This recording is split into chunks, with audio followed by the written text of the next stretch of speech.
YTN 뉴스 FM 이동희 뉴스 정면선거 3부 시작하겠습니다. 대한민국 보수가 가야 할 길에 대해서 생각해보는 시간, 더 보수 시간입니다. 오늘도 두 분 나와 계십니다.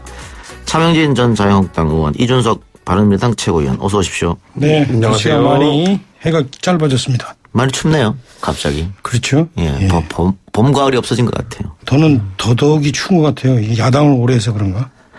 야당 뭐 얼마나 했다고 오래 했다고 하십니까? 오래 했어요.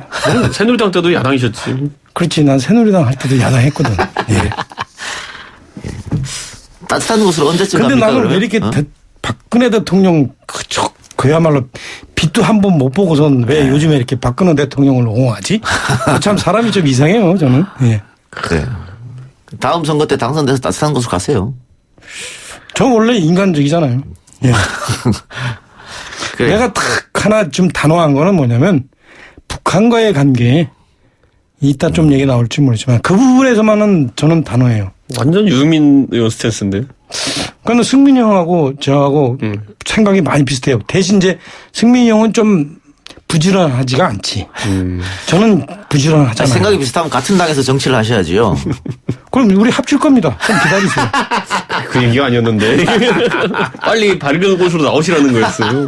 이 어두컴컴한 데서 빨리 밝은 곳으로 오세요. 예, 이준석 의원은 오늘 택시 면허 시험을 보고 왔다고요? 택시 면허가요 2단계입니다. 그래가지고 택시 조합 가가지고 이제 진짜 택시 시험 보기 전에 지금 이제 운전을 직업으로 삼을 만큼 제가 운전을 잘하는지 적성 정밀 평가 받고 왔는데 해도 된답니다. 예. 택시 면허 따려는 이유는 뭡니까? 아니 이게 저는 택시 체험 이런 건 전혀 아니고요. 저는 이제 저도 이제 계속 이제 4차 산업 이런 거 얘기하면서 네. 이번에 저는 카카오 카풀 이거 보면서 느낀 게 뭐냐면요. 그게 상징적인 게 구산업과 신산업이 충돌했을 그렇죠. 때 어떻게 해야 되느냐. 정치권이 좀 답을 내놔야 될 것 같은데 제가 택시는 타보긴 했지만은 안 해보니까 진짜 모르겠어요. 네. 그리고 저희 동네는 특히 상계동 같은 경우는 택시가 이제 회사가 대여섯 개 있고 종사하시는 분은 3,4천 명인데 이분들하고 계속 얘기해보면은 어느 순간에는 대화가 막혀요. 왜냐면 해보지 않고 모르는 지점이 있는 것 같아요. 그래가지고 제가 뭐 이걸 다 청취자분도 아시겠지만 제가 평생 직업으로 하려는 건 전혀 아니고요. 다만 이제 그 정도는 당연히 제가 좀 알아봐야겠다. 도대체 구산업에 계신 분들이 어떤 관점을 갖고 있는지는 봐야겠다. 예. 사실 카카오가 카풀 진출한다는 건 어떻게 생각하세요? 저는 언젠간 막을 수 없는 대세가 되겠죠. 그런데 뭐 그 부분에 있어가지고 그러니까 4차 산업혁명 같은 경우에는요. 저같이 컴퓨터 전공하고 좀 배운 게 있는 사람들한테는 유리할 수 있어요. 그런데 우리 잘 생각해보면은 인터넷 서점이 다 이렇게 들어오면서 동네 서점 싹 없어졌잖아요. 예, 지금 저희 동네 서점도 4-5개 다 없어졌는데 거기에 적응도 못하고 이제 쓰러지는 분들이 있거든요. 그러니까 연착륙을 시켜야 되는 게 정치인들의 과제죠. 사실 이걸 완전히 완강하게 막아서는 것도 제 생각에는 말도 안 되는 것이고 정말 연착륙. 우리 항상 보면 예전에 보면 뭐 쌀개방 한다 그래가지고 20-30년 동안 지금 연착륙을 제대로 못 시켜가지고 아직까지도 뭔가 미완성된 그런 농업정책들 갖고 있는 것처럼 이 4차 산업대에서도 제대로 준비해야 됩니다. 제가 봤을 때는. 우버는 막았잖아요. 막았죠. 예. 네. 근데 막았을 때 저는 이런 생각입니다. 제가 이제 개인적으로 이제 택시 기사분들 아는 분들한테 동네 아는 분들한테 아니 택시 기사보다 우버 기사가 수입이 더 좋을 수도 있는데요? 라는 얘기를 제가 이제 했는데 그분들은 또 그 세계를 체험해 볼 기회가 또 없는 것이고 왜냐하면 본인들이 택시 기사로 계속 일하셔야 되니까 반대로 제 입장에서는 거꾸로 택시 기사를 체험해 볼 기회가 없는 것이고 대화가 어느 순간 단절된다는 거죠. 그러면. 그래서 택시 면허 그게 어느 정도는 크로스오버라고 우리가 보통 얘기하죠. 서로 경험해본 지점에서 나오는 것이다. 네. 김문수 전 지사도 택시 운전 많이 했잖아요. 그분은 상당히 실제 운전도 했어요. 그래서 제가 그분을 옆에 보면서 나도 택시 운전을 좀 할까 라는 생각을 해봤는데 결론은 뭐냐. 그 택시 운전으로 수입을 잡기는 어렵고 그다음에 두 번째는 택시 운전으로 소위 말하면 민생 현장을 탐색하는 것도 부분적으로는 가능한데 좀 제가 볼 때는 그게 또 내가 보니까 오히려 폭이 좁아요. 그렇죠.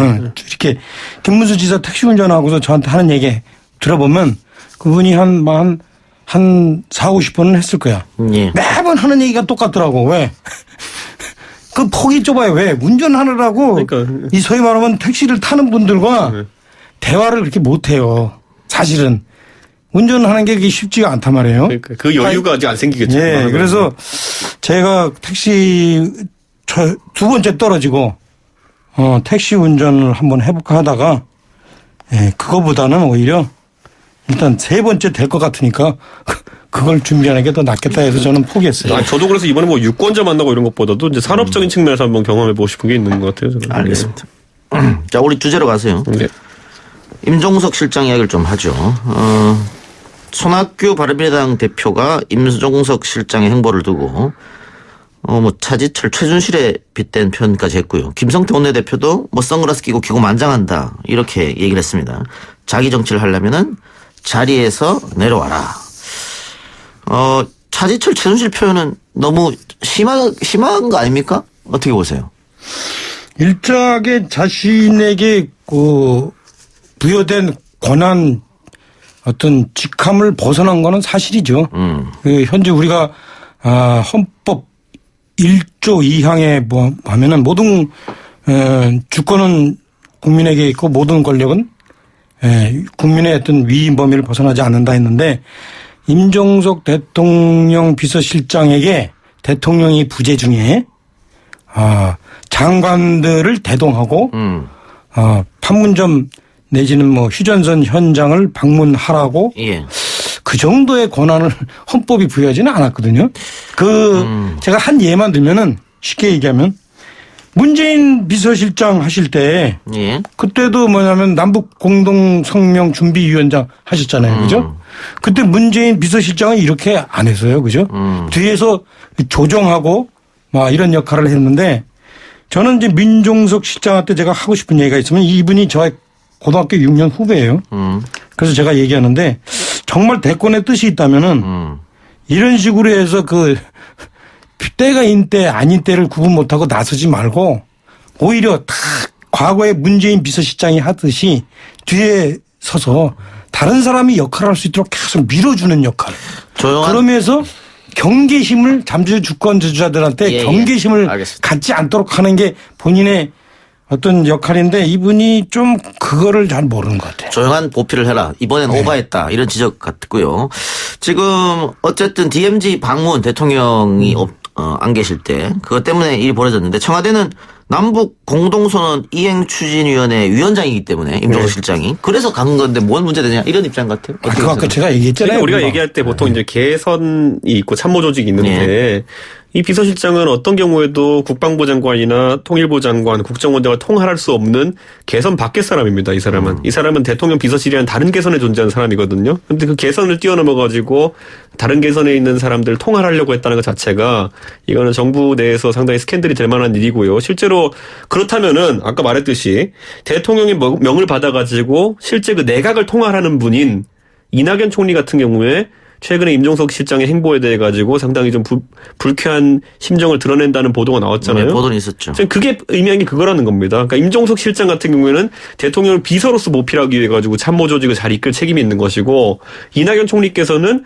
대통령의 명을 받아서 아까 말했던 국방부 장관, 통일부 장관, 국정원장은 아니죠. 하지만 이렇게 대행하지 대행. 예, 이렇게 통할할 수 있는 권한이 있는 사람인데. 이 개선을 넘나드는 것 자체가 임종석 실장 입장에서는 약간 이제 차 의원님이 지적하신 것처럼 너무 나갔다. 네. 근데 임 실장이 이제 대행을 할 수는 없는데 자기가 대행한 것이 이게 어떤 의미를 갖냐. 우리끼리는 야, 너 뭐 그렇게 너무 나서냐. 이렇게 얘기하지만 벌써 미국이 알아차린 거야, 이걸. 그래서 비숍이 와가지고, 대통령의 의중을 알려면 임 실장을 만나야 된다라는 거를 미국이 알아차릴 정도였으니 이게 본인으로서는 하여튼 대단한 모험수를 둔 거예요. 그렇죠? 예. 아니 뭐 두 분 다 오바했다는 평가인 것 같고요.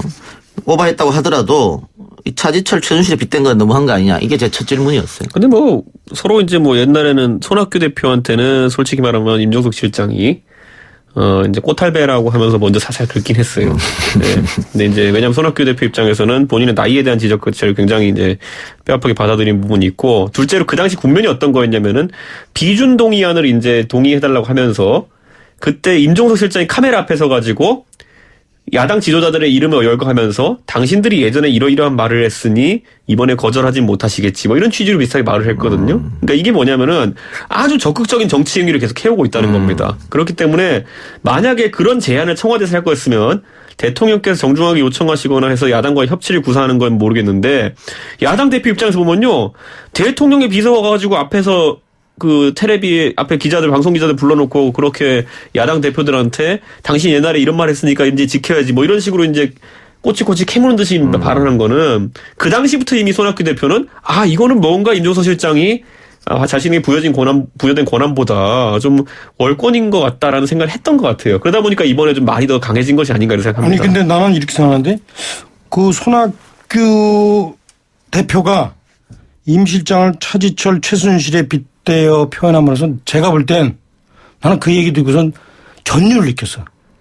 바른미래당에 대해서 상당한 경계심을 느꼈어. 손학규 대표 있죠.